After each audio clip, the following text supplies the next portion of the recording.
প্রতিদিনই সালানপুর ব্লক সহ বিভিন্ন অঞ্চল থেকে যুবকদের ভিড় ক্রমাগত বেড়ে চলেছে মাইথনের অমর ঝর্ণায়। ঝর্ণায় ঠান্ডা জলে স্নান করতে ভিড় জমছে যুবকদের। তবে এই ঝর্ণায় প্রচুর মানুষের প্রাণও গিয়েছে। প্রতি বছর কিছু না হলে কিছু কিছু দুর্ঘটনা ঘটেই থাকে।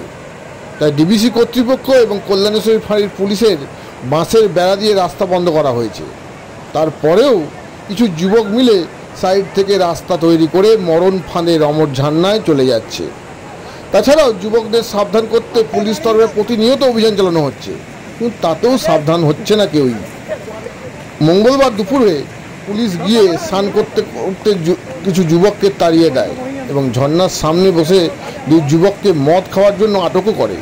তবে পুলিশের তরফে বারবার আবেদন করা হচ্ছে এই জায়গায় না যাওয়ার জন্য, কিন্তু ডিবিসি কর্তৃপক্ষ এখনও চুপ রয়েছে। তাদের তরফে কোনো উদ্যোগ নেওয়া হয়নি।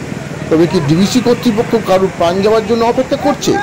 সাধারণ মানুষের বক্তব্য, যদি এটা নিষেধাজ্ঞার সাইনবোর্ড লাগানো হয় তবে হয়তো ভয়ে কেউ না আসতে পারে। গ্রামাঞ্চল শিল্পাঞ্চলের খবর, ব্যুরো রিপোর্ট।